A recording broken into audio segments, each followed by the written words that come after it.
Hello friends, मैं Amit Chaudhary, channel का host आपका दोस्त। आज मैं बताने वाला हूँ, जो सामने आपके स्क्रीन पे दिख रहा है, ये सारे कोर्सेज में क्या डॉक्यूमेंट लगने वाले, कौन से टाइप ऑफ कैंडिडेट होते हैं। ये ऑलरेडी मैंने इसके एक वीडियो बनाए हुए हैं, प्लेलिस्ट में देख सकते हो। बट बहुत से स्टूडेंट का डाउट आ रहा था कि सर एकेडमिक ईयर लेटेस्ट 22-23 में के लिए आप वापस से एक बार एक्सप्लेन करके बताइए। तो ये सारे कोर्स आपके स्क्रीन पे दिख रहे हैं। स्पेशली इंजीनियरिंग और फार्मेसी स्टूडेंट्स के ज़्यादा रिक्वेस्ट आए थे। बट ये सारे डिग्री जो आपके स्क्रीन में दिख रही है, सारे डिग्री को same rule regulation follow up होने वाले, सेम डॉक्यूमेंट्स लगने वाले। तो सीधा मैं पॉइंट पे आता हूँ कि क्या क्या आपको डॉक्यूमेंट्स जो है वो लगेंगे। तो यहाँ पर आ चुका है। ओके, सबसे पहले कोई भी स्टूडेंट है सेंट्रलाइज प्रोसेस से डीटी के द्वारा, डायरेक्टरेट ऑफ टेक्निकल एजुकेशन के द्वारा इंजीनियरिंग फार्मेसी या उसके मास्टर्स डिग्री या आर्किटेक्चर किसी में भी एडमिशन ले रहे हैं, तो ऑल कैंडिडेट, सारे कैंडिडेट को इतने डॉक्यूमेंट मिनिमम सबको लगने वाले। सबसे पहले 10th का मार्कशीट जो सबके पास होगा। बोर्ड स्टेट बोर्ड है तो स्टेट बोर्ड का, दूसरे बोर्ड है तो दूसरे बोर्ड का। एचएससी आपने 12th किया रहेगा, 12th का स्कोर। ओके, और कोई हो सकता है डिप्लोमा के बाद डायरेक्ट सेकंड ईयर एडमिशन ले रहे हो तो उनके लिए डिप्लोमा का सर्टिफिकेट। ओके, मार्कशीट स्पेशली यहाँ पर देखिए मार्कशीट दिया है। मार्कशीट सर्टिफिकेट में डिफरेंस क्या है? मार्कशीट ये है कि जो आपको एग्जाम के बाद इमीडिएटली मिल जाता है, और सर्टिफिकेट वो होता है जो आपको 6 मंथ के बाद मिलता है। तो यहाँ पर हर जगह मार्कशीट का काम है। फिर school LC. Okay, school LC आपको मीन्स लास्ट आपने जो भी एग्जाम दिया उसके एलसी। तो आप फॉर एग्जांपल इंजीनियरिंग या बी फार्मा में एडमिशन ले रहे हो, ओके, तो 12th का एलसी आपको मिलेगा, वो एलसी की रिक्वायरमेंट होगी। ओके, और अगर समझ लीजिए आप डिप्लोमा के बाद डायरेक्ट सेकंड ईयर में एडमिशन ले रहे हो तो आपको डिप्लोमा के एलसी की रिक्वायरमेंट होगी। सर्टिफिकेट ऑफ इंडियन नेशनलिटी, अब इनका बहुत बड़ा क्वेश्चन ये होता है कि सर इंडियन नेशनलिटी के लिए हमें क्या डॉक्यूमेंट लेना पड़ेगा या इसका कौन सा सर्टिफिकेट होता है। बेसिकली जो आपका डोमिसाइल सर्टिफिकेट होता है उसे ही इंडियन नेशनलिटी सर्टिफिकेट हम लोग बोलते हैं। अगर आपके पास वो नहीं है, तो अगर आपका एलसी है, आपके पास एलसी सबके पास होगा आपको, नो डाउट, तो एलसी के अंदर नेशनलिटी अगर इंडियन मेंशन है, जो सबको मेंशन किया हुआ होता ही है, तो वो भी आप इसके जगह पे अपलोड कर सकते हो। सर एलसी में इंडियन नेशनलिटी मेंशन नहीं किया गया है। मैं लास्ट ईयर भी बहुत सारे स्टूडेंट का डाउट आया था कि सर हमारे एलसी में मेंशन नहीं किया। तो आपका बर्थ सर्टिफिकेट होगा, वो आप कर सकते हो। तो यहाँ पर बर्थ सर्टिफिकेट भी चलेगा, एलसी भी चलेगा, या तो डोमिसाइल भी चलेगा, एनी वन चलेगा नेशनलिटी सर्टिफिकेट के लिए। फिर ये सेकंड ईयर वालों के लिए, सेकंड ईयर के लिए यहाँ एमएसबीटी पे कुछ डॉक्यूमेंट सबमिट किए गए हैं, वो आपको सबमिट करने हैं। बेसिकली यही होता है, कुछ नहीं। अभी टाइप ABCD, अभी जनरल में आपको बताता हूँ। हाँ, इसके ऊपर मैं एक कॉल मतलब एंड में, ये मैं डॉक्यूमेंट का पूरा बताने के बाद एंड में मैं बताने वाला हूँ टाइप ABCD एक्चुअली होता क्या है। Okay, let's understand type A basically वो स्टूडेंट आएंगे जो 10th 12th सब आपने महाराष्ट्र में किया है। अब आप महाराष्ट्र में ही एडमिशन ले रहे हो, that is a type a candidate. आपके पास आपको क्या सबमिट करना है, जो ऊपर हम लोगों ने देखा वो ऑल स्टूडेंट के लिए। तो कोई भी स्टूडेंट है उतना, that is a minimum document that you should require in admission process. So वो आपको लगेगा ही। उसके अलावा एक्स्ट्रा क्या लगने वाला है टाइप के हिसाब से, वो हम लोग देखने वाले हैं। तो सबसे पहले या तो आपके पास डोमिसाइल सर्टिफिकेट होना चाहिए, टाइप ए की मैं बात कर रहा हूँ, या तो बर्थ सर्टिफिकेट या तो लिविंग सर्टिफिकेट, जो आपके पास होगा ही होगा। और उसमें आप तीनों में से कोई भी document low, that doesn't matter. उसके अंदर आपका place of birth that will be in a state of Maharashtra, वो मेंशन किया हुआ होना चाहिए। अब हाँ, मैं बहुत सारे डाउट आपके आ गए रहेंगे, आई नो दैट। सबसे पहले कि अगर आप महाराष्ट्र के बाहर के स्टेट के हो बट फिर भी आपने 10 महाराष्ट्र में किया, 12 भी महाराष्ट्र में किया, तो आप डोमिसाइल सर्टिफिकेट बना लो, that is the best option for you, बस। बट अगर कोई महाराष्ट्र स्टेट में बर्थ है, ओके, उसका बर्थ ऑफ प्लेस महाराष्ट्र के अंदर आता है, okay, so birth certificate is enough, वो डोमिसाइल सर्टिफिकेट बनाने की जरूरत नहीं है। या उसके एलसी में मेंशन किया हुआ है कि place of birth is in Maharashtra, okay, तो भी टेंशन लेने की जरूरत नहीं है, that is enough, LC is enough. Okay, और हाँ, एक और चीज़ मैं बताना चाहूँगा। बहुत स्टूडेंट का ये डाउट होता है कि सर मैं मुंबई में एडमिशन ले रहा हूँ, सर मैं पुणे स्टेट से बिलोंग करता हूँ, मेरा डॉक्यूमेंट जो अभी है वो पुणे स्टेट से है या किसी और मतलब स्टेट नहीं, sorry, district. So no need to worry, within Maharashtra होना चाहिए, दैट्स इनफ। पूरे महाराष्ट्र में आप कहीं पर भी एडमिशन लो, आपका डॉक्यूमेंट कहीं का भी होगा, महाराष्ट्र के अंदर का होगा, महाराष्ट्र के गवर्नमेंट से अप्रूव्ड होगा, महाराष्ट्र के तहसील ऑफिस से या कलेक्टर ऑफिस से बनाया हुआ होगा, दैट इज इनफ। ओके, अब टाइप बी वाले कौन से स्टूडेंट है? टाइप बी वो स्टूडेंट होते हैं जिनके खुद के पास डोमिसाइल नहीं होता है, बट उनके पेरेंट का डोमिसाइल होता है। अगर आपका पेरेंट का डोमिसाइल है, ओके, आपका डोमिसाइल नहीं है, ओके, आपका बर्थ भी नहीं है महाराष्ट्र के अंदर, तो टाइप बी में आप आते हो, और उसके लिए मैं एक्सप्लेनेशन देने वाला हूँ। तो आपके पेरेंट, फादर या मदर किसी एक का डोमिसाइल अगर होगा तो डेट इज इनफ, वो काम करेगा। टाइप सी और टाइप डी यहाँ पर देखिए डॉक्यूमेंट आप देख लीजिए डॉक्यूमेंट, और इसके ऊपर मैं स्पेसिफिकेशन एंड में बताने वाला हूँ। प्रोफोर्मा ये जो एक ब्रोशर आप देख रहे हो, इसका मैं एग्जैक्ट लिंक जो है वो मैं आपको डिस्क्रिप्शन में देने वाला हूँ। ओके, इसको आप डाउनलोड कर सकते हो, और अलग अलग पेज पे लास्ट में सारे प्रोफोर्मा दिए हुए हैं, तो प्रोफोर्मा ए, प्रोफोर्मा बी, प्रोफोर्मा सी सारे दिए हुए, वो पेज का प्रिंट लेके उसमें जो भी डॉक्यूमेंट फिल करना है वो फिल करके आप साइन कर सकते हो। ओके, पर्टिकुलर प्रोफोर्मा ए का। प्रोफोर्मा का मतलब बेसिकली ये होता है you are declaring by your own. Okay, so ये कोई स्टैम्प पेपर पे होना चाहिए, जरूरत नहीं है, किसी और पेपर पे होना चाहिए, जरूरत नहीं है, सिंपल पेपर पे आपसे प्रिंट ले लो, अपने हाथ से सब फिलअप कर लो, और उधर जिसकी साइन चाहिए, फॉर एग्जांपल कुछ प्रोफोर्मा में सिर्फ खुद की साइन चाहिए होती है, कुछ प्रोफोर्मा में आपके तहसील ऑफिस या नगर सेवक की साइन चाहिए होती है, तो according to that you have to do. ये मैंने एग्जाम्पल दिया है, कहीं कहीं पर हो सकता है कि गवर्नमेंट ऑफ इंडिया के एम्प्लॉय हो तो उनके ऑफिस की साइन चाहिए होगी, that is a different case. Okay, so type C देखिए क्या होता है, अगर आपके माता या पिता सेंट्रल गवर्नमेंट या गवर्नमेंट ऑफ इंडिया के अंदर वर्क कर रहे हैं तो आप टाइप सी में आते हो। टाइप डी क्या है, अब यहाँ पर टाइप डी ये होता है कि certificate employ proforma B. Okay, वहाँ पर आप मतलब क्या होता है बेसिकली, आगे पेरेंट रिटायर हो चुके हैं तो आप टाइप डी में आते हो। आपके पेरेंट मतलब महाराष्ट्र स्टेट गवर्नमेंट अंदर आते हैं, या तो वो रिटायर हो चुके हैं तो टाइप डी में आता है। Most of case type A या बी में आएगा। ओके, टाइप ई महाराष्ट्र कर्नाटक बॉर्डर वाले, जो भी महाराष्ट्र कर्नाटक बॉर्डर वाले हैं उनको मालूम है, उनके पास एक सर्टिफिकेट है okay from tehsil office that states that they are belonging from Maharashtra Karnataka border, तो दैट टाइप ई। प्रोफोर्मा जीवन उनके लिए एक्सटर्नल ही भरना पड़ेगा। ओके, और उनकी मदर टंग मराठी होनी चाहिए। ओके, और इस लिस्ट के एंड में मतलब ये वेबसाइट पे भी दिया हुआ है कर्नाटक बॉर्डर में स्पेसिफिकली कहाँ से होना चाहिए।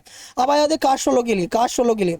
अब जो भी एससी या एसटी के कैटेगरी के आते हैं, यहाँ पर स्पेसिफिकली मेंशन है एससी और एसटी, आपके पास कास्ट सर्टिफिकेट के साथ साथ वैलिडिटी सर्टिफिकेट भी होना चाहिए, जो कहाँ से होगा, तहसील ऑफिस से होगा। मैं आपको बता दूँ गाइस कि कोई भी डॉक्यूमेंट की मैं बात कर रहा हूँ, डोमिसाइल, तहसील ऑफिस का सर्टिफिकेट या ईडब्ल्यूएस सर्टिफिकेट या इनकम सर्टिफिकेट जो भी है, ये सारे महाराष्ट्र के तहसील ऑफिस से होने चाहिए। बहुत सारे स्टूडेंट दूसरे स्टेट के होते हैं, अगर आप दूसरे स्टेट के हो और एससी हो और वहाँ का सर्टिफिकेट आप बताओगे कि मैंने सेंट्रलाइज बनाया और आप मुझे एडमिशन लो, तो वो अप्रूव नहीं होगा, बिकॉज ऑल दिस सर्टिफिकेट और all this caste categories is for Maharashtra candidates. तो महाराष्ट्र के तहसील ऑफिस से बना हुआ डॉक्यूमेंट ही यहाँ पर चलेगा। ओके, दूसरे एससी एसटी का हम लोगों ने देख लिया। अभी VJ, NTA, NTB, NTC, NTD, OBC और एसबीसी, ये सारों के लिए caste certificate, caste validity certificate तो लगेगा ही, जो एससी एसटी वालों को भी लगा है। साथ ही में आपके पास नॉन क्रीमी लेयर सर्टिफिकेट होना चाहिए और उसकी वैलिडिटी अप टू 31 मार्च 2002 होना चाहिए। तो इनडायरेक्टली आपके पास नॉन क्रीमी लेयर सर्टिफिकेट भी होना चाहिए। ईडब्ल्यूएस सर्टिफिकेट, ईडब्ल्यूएस एक कैटेगरी होता है जिसमें पूरी फीस गवर्नमेंट भरती है, चाहे वो प्राइवेट कॉलेज हो या गवर्नमेंट कॉलेज हो, कोई भी कॉलेज हो। ओके, बट इसमें आने के लिए आपके पास ईडब्ल्यूएस सर्टिफिकेट बना होना चाहिए, अगेन महाराष्ट्र के तहसील ऑफिस से। और सर उसमें इनकम की कैटेगरी क्या है, इनकम कैटेगरी जहाँ तक मुझे आइडिया है 8 लाख से बिलो होना चाहिए। ओके, 8 लाख से बिलो होना चाहिए। ओके, 6 to 8 लाख का स्लैब है, उसके बिलो होना चाहिए। अदरवाइज आप जब ईडब्ल्यूएस सर्टिफिकेट बनाना चाहोगे ओके तब वो आपको सब बता देंगे। ये मैंने एक मेन पॉइंट बताया, इसके अलावा भी और भी बहुत सारे डॉक्यूमेंट लगते हैं। ऑर्फन कैंडिडेट जो है उनके पास ऑर्फन सर्टिफिकेट होना चाहिए, साथ ही साथ में आपको प्रोफोर्मा यू भी भरना है। ओके, प्रोफोर्मा यू देखिए, कोई भी प्रोफोर्मा प्रिंट करने के लिए बहुत सिंपल है, एंड में बता भी दूंगा कि इंडेक्स में जाओ, इंडेक्स में पेज नंबर देखो, वो पेज नंबर का किसी भी ब्रोशर, ये ब्रोशर है, ये ब्रोशर से ओके किसी को भी दो, प्रिंटर वाले को, साइबर वाले को, उनको बोलो वो सिर्फ पर्टिकुलर पेज का प्रिंट चाहिए और उस पर आप फिलअप कर लो। Ex serviceman defence ones, okay इसमें देखिए क्या होता है, डिफेंस सर्विस सर्टिफिकेट होना चाहिए, परफॉर्मेंस सी होना चाहिए। ओके, डिफेंस 1 डिफेंस 2 दोनों के लिए। और पहले वाले में क्या होता है, मदर या फादर का ओके डोमिसाइल सर्टिफिकेट महाराष्ट्र का होना चाहिए एक्स सर्विस का। और ये सेकंड, ये कंडीशंस आपके स्क्रीन पे सब है क्लियरली, पॉज कर लो, थोड़ा रीड कर लो, थोड़ा पढ़ लो और अपने अकॉर्डिंग समझ लो। आपके पेरेंट को समझाओ, उनको बेसिकली ज़्यादा अच्छे से समझ में आएगा, बिकॉज उनके पास वो डिफेंस की सर्विस की सर्टिफिकेट है, तो आपको मालूम पड़ेगा कौन से कैटेगरी से बिलोंग करते हो। बेसिकली डिफेंस में डिफेंस 1 डिफेंस 2 और डिफेंस 3 कैटेगरी होती है। Okay, so that's the thing. और पर्सन विद डिसेबिलिटी, उनके लिए आपके डोमिसाइल सर्टिफिकेट तो कंपलसरी है। पर्सन विद डिसेबिलिटी में भी कुछ परसेंटेज है कि 40% या 60% डिसेबिलिटी से ज़्यादा होना चाहिए, और बाकी क्राइटेरिया है, तो आपके पास सर्टिफिकेट होगा तो आपको ज़्यादा पता होगा। जम्मू कश्मीर टेरिटरी, तो उसमें आप ये देख सकते हैं, ये पर्टिकुलर एरिया के लिए पर्टिकुलर परफॉर्मा है, वो आपके पास फिलअप करना है। फॉरेन नेशनल सर्टिफिकेट, तो यहाँ पर आपको आपके पास पासपोर्ट, फिर प्रूफ ऑफ रेसिडेंस में ड्राइविंग लाइसेंस या टेलीफोन बिल, बाद में एसएससी का मार्क्स, एचएससी का मार्क्स या उसके इक्विवेलेंट जो भी एग्जाम दिया उसका मार्क्स, आपके पेरेंट्स का एफिडेविट, आपका एफिडेविट जिसमें आपका मेंशन क्या होना चाहिए, नेम, एज, रेसिडेंस, ऑक्यूपेशन, बाकी सब details. Okay, person of Indian origin, okay, PIO OCI card होना चाहिए। बाकी आपके स्क्रीन पे सब विजिबल है, ये सारी चीज़ें आपको फुलफिल होनी चाहिए। ओके, सेम रिपीट हो रहा है इसलिए मैं नहीं बोल रहा हूँ। ओके, फिर CIWGC, इसके लिए भी आपके स्क्रीन पे सब क्लियरली मेंशन है, आप रीड कर लो, आप बेटर अंडरस्टैंड कर पाओगे। ओके, ये सारी चीज़ें होनी चाहिए। ओके, एनआरआई कैंडिडेट के लिए देख लीजिए, यहाँ पर और है, और मतलब एनी वन एनआरआई सर्टिफिकेट आपका होना चाहिए, तो आपके पेरेंट्स का होना चाहिए। ओके, और बाकी साथ में आपकी एफिडेविट लगेगी, पासपोर्ट लगेगा एंड बाकी अदर डिटेल्स, तो ये सारी चीज़ें हैं। ओके, अब TFWS कैंडिडेट क्या होता है? ओके, देखिए EWS सर्टिफिकेट आप जब बनवाने जाओगे तो वहाँ पर एक स्पेसिफिक टर्म मेंशन किया हुआ रहता है कि आपकी फैमिली जो है महाराष्ट्र में वो मोर देन 20 या 30 ईयर्स से होनी चाहिए, वो एक कंडीशन आ जाता है। तो फिर अगर कोई स्टूडेंट या कैंडिडेट नहीं बिलोंग करता है तो वो EWS में नहीं आता है, तो ऐसे कैंडिडेट जो है TFWS में अप्लाई कर सकते हैं। TFWS में क्या होता है, सेम प्रिविलेज आपको मिलता है, सेम बेनिफिट मिलती है और डॉक्यूमेंटेशन भी कम लगता है। आपको EWS सर्टिफिकेट की जरूरत नहीं पड़ेगी, आपको सिर्फ आयता दाखला बनाना पड़ता है, जिसे हम लोग इनकम सर्टिफिकेट भी बोलते हैं, जिसमें आपकी फैमिली इनकम 8 लाख से कम होनी चाहिए। और ये कहाँ बनेगी, जहाँ पर आपने डोमिसाइल सर्टिफिकेट बनाया, मतलब अपने तहसील ऑफिस में, तालुका ऑफिस में, सेम वहीं पर, या तो कलेक्टर ऑफिस में। देन माइनॉरिटी कैंडिडेट के लिए देखिए, माइनॉरिटी दो टाइप का होता है, एक होता है लिंग्विस्टिक माइनॉरिटी, एक होता है रिलीजियस माइनॉरिटी। रिलीजियस माइनॉरिटी मतलब आप पर्टिकुलर रिलीजन के बिलोंग करते हो, फॉर एग्जांपल मुस्लिम माइनॉरिटी हो गया, तो फॉर एग्जांपल मुंबई में कॉलेज है रिजवी कॉलेज, साबू सिद्दीकी कॉलेज, मैं एग्जांपल सिर्फ दे रहा हूँ, तो they are belonging to Muslim minority, तो 50% seats are reserve under Muslim minority. तो आप रिलीजियस माइनॉरिटी में आते हो, तो आपको क्या सर्टिफिकेट लग गया सर, आपको क्या डॉक्यूमेंट लग गया? वेरी सिंपल, आपके सिर्फ LC में रिलीजन मेंशन किया हुआ होना चाहिए, दैट इज इनफ, और कुछ नहीं लगेगा। ओके, और कभी कभी वो लोग प्रोफोर्मा ओ मांगते हैं, प्रोफोर्मा ओ भी इस पेज में है, जनरली उसकी रिक्वायरमेंट नहीं पड़ती है बिकॉज आपके LC में मेंशन किया है। अगर जरूरत पड़ गई तो प्रोफोर्मा ओ भी इसके लास्ट में है, उसमें अपना पर्सनल साइन है और पर्सनल नाम है, आप खुद डिक्लेयर करते हो, सेल्फ डिक्लेरेशन है और कोई डॉक्यूमेंट नहीं लगता है। अब ये मैंने एक माइनॉरिटी का बताया, रिलीजियस माइनॉरिटी का बताया, अभी लिंग्विस्टिक माइनॉरिटी क्या होता है सर? ओके, अब देखिए रिलीजन में हिंदी, मुस्लिम, सिख, ईसाई सब जो है, ओके, अलग अलग रीजन के हिसाब से अलग अलग माइनॉरिटी है। मैंने एक मुस्लिम माइनॉरिटी का एग्जांपल लेके आपको बताया।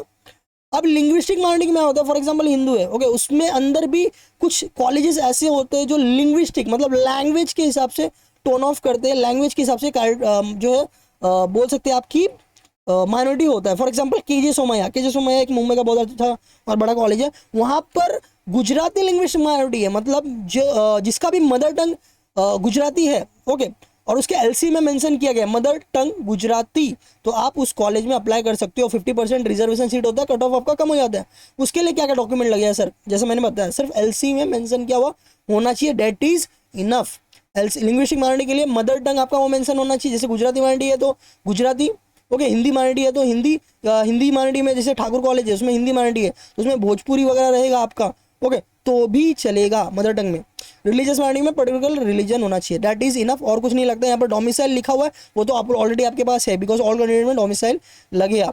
तो ये इस तरह से मैंने डॉक्यूमेंट पूरा एक्सप्लेन कर दिया है। अब मैं कुछ आपको एक्सप्लेन करूँगा, क्या, just a second, 08, okay. So ये जो है देखिए टाइप ऑफ कैंडिडेट में, जैसे मैं एक्सप्लेन कर रहा था डॉक्यूमेंट क्या लगने वाले हैं, तो बहुत सिंपल है। देखिए टाइप ए में कौन कौन से स्टूडेंट आएंगे, टाइप ए में वो स्टूडेंट आएंगे, यहाँ पर बहुत सिंपल है, place of passing qualifying examination following in jurisdiction of respected university area. For example आप महाराष्ट्र के कैंडिडेट हो, महाराष्ट्र में आपने 10, 12 सब कुछ किया है और एडमिशन भी महाराष्ट्र में ले रहे हो, then you are belonging to type A. आप मुंबई में बिलोंग करते हो, मुंबई यूनिवर्सिटी में अप्लाई कर रहे हो, that is type A, okay. अब यहाँ पर देखिए, a candidate who is not fall in type A above, who mother or a father is domicile in the state of Maharashtra and possess domicile certificate, okay, तो अगर आपके माता या पिता का डोमिसाइल सर्टिफिकेट है, आप टाइप बी में बिलोंग करते हो, ओके, आप टाइप बी में अप्लाई कर सकते हो, ओके। देन टाइप सी में सिंपल है, टाइप ए बी में जो बिलोंग नहीं करेगा वो टाइप सी में बिलोंग करेगा, और इसमें अगेन आपके मदर या फादर का जो है डोमिसाइल सर्टिफिकेट होना चाहिए, ओके। और यहाँ पर साथ ही साथ में वो गवर्नमेंट ऑफ इंडिया के एम्प्लॉय होने चाहिए। टाइप सी मतलब गवर्नमेंट एम्प्लॉयज़ के लिए है। Okay, that is the thing, मैंने पहले भी बताया। टाइप डी में भी गवर्नमेंट एम्प्लॉयज़ के लिए, but government of Maharashtra specifically, और यहाँ पर सेंट्रल गवर्नमेंट के स्पेसिफिकली। देन ये टाइप ई, और सब कुछ मेंशन किया हुआ है, रीड कर सकते हो आप खुद समझ सकते हो। टाइप ई में महाराष्ट्र कर्नाटक के बॉर्डर वाले आ जाते हैं, जैसे मैंने बोला था। ओके, सो इस तरह से ये पूरा चीज़ें होती हैं। ओके, और दैट्स द थिंग। और ये माइग्रेंट पीपल्स, सारी चीज़ें मैं आपकी स्क्रीन पे दिखा दे रहा हूँ, या आप रीड कर लो और आप समझ लो। ऑलरेडी मैंने एक्सप्लेन कर दिया है। ओके, फिर भी कोई डाउट डिफिकल्टीज होता है, कुछ प्रॉब्लम आती है, आपको नहीं समझ में आ रहा है, ओके, सो आप इंस्टाग्राम टेलीग्राम में पर्सनल मुझसे कनेक्ट कर सकते हो। और ये देखिए, TFWS tuition fee waiver scheme हर एक कॉलेज में होता है, प्राइवेट कॉलेज हो गवर्नमेंट कॉलेज हो। 5% सीट इसके लिए रिजर्व होती है, जिसके लिए आपके पास इनकम सर्टिफिकेट आयता दाखला होना चाहिए। ओके, और बाकी जो है जैसे मैंने बोला 8 लाख से कम उसमें मेंशन किया हुआ होना चाहिए। आयता दाखला इनकम वीडियो आप जो भी बनाओगे 8 लाख से कम मेंशन किया हुआ होना चाहिए। और ये जम्मू कश्मीर के लिए है, ओके, स्टूडेंट्स के लिए। देन ये बाकी कास्ट वालों के लिए, क्या रिजर्वेशन है, SC 13%, ST 7%, VJ DDA 3%, NDB 2.5%, total 50% होता है। और 50% जो है वो टोटल ओपन कैटेगरी में आता है। उसमें उस 50% में 10% जो है EWS के लिए आ जाता है, ओके, और TWS मिक्स करके। और 40% सीट जो बनती है वो बचती है ओपन कैटेगरी के लिए, ओके। और उस 40% का जब हम लोग 30% निकालेंगे तो वो वुमेन के लिए होता है, फीमेल कैंडिडेट, ओके। तो इस तरह से ये पूरी चीज़ें हैं। एलिजिबिलिटी वगैरह मैंने ऑलरेडी पहले क्लियर किया हुआ है, तो इसे बताने की ज़रूरत नहीं है। डायरेक्टली मैं प्रोफोमा के बारे में बता रहा हूँ। देखिए, ये ब्रोशर का लिंक मैं आपको डिस्क्रिप्शन में देने वाला हूँ, आप डायरेक्टली डाउनलोड कर लोगे। आप ये देखिए, ये सारी चीज़ के लिए मैं बता रहा हूँ। ये जितने भी आप देख रहे हो, BTech, B फार्मा, B आग, BHMCD, B planning, ME MTech, pharma D, ये सारी चीज़ों के लिए एक्स्ट्रा क्या लगेगा मैं बताता हूँ। BTech के लिए CT का रिजल्ट लगने वाला है आपका, ओके। B फार्मा के लिए CT रिजल्ट, B आग के लिए नाटा का रिजल्ट लग गया, BHMCD के लिए उनका भी CT एग्जाम होता है, B planning, okay. Then ME MTech के लिए गेट का रिजल्ट, फार्म डी के लिए जो अपना है CT का रिजल्ट, ओके। और क्या मैं बता रहा था आपको, प्रोफोर्मा, ओके। सारे प्रोफोर्मा के यहाँ पर डिटेल्स देखिए, यहाँ चालू हो रहा है। पेज नंबर 54 पे प्रोफोर्मा A है, 55 पे B1 है, B2 है। तो आपको जो प्रोफोर्मा की रिक्वायरमेंट है वो पेज का आप प्रिंट ले लो, स्पेसिफिकली एक पेज का आप साइबर में जाके ले सकते हो। ये प्रोफोर्मा O जो मैंने बोला था लिंग्विस्टिक माइनॉरिटी के लिए, और अपना लिंग्विस्टिक के अलावा और कौन सा हो गया, रिलीजन माइनॉरिटी के लिए। अब मैं एक एग्जांपल आपको दिखाता हूँ। ये 60 पेज नंबर है, तो मैं ये यहाँ पर 63 डाला मैंने, तो 60 पेज आ जाएगा। ये देखिए प्रोफोर्मा O है, बराबर बराबर। देखिए इसमें सब स्पेसिफिकली दिया हुआ है कि गुजराती, लिंग्विस्टिक गुजराती में कौन आएगा, जिसका गुजराती होगा, जैन होगा, कच्ची होगा।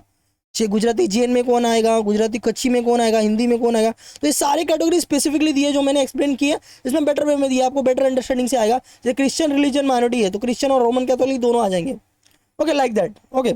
So that's the thing. अब आपको इसको प्रोफोर्मा को आपको प्रिंट लेना है, तो मैं एक एग्जांपल बता रहा हूँ कि आपको पर्टिकुलर पेज का प्रिंट कैसे लेना है, ओके।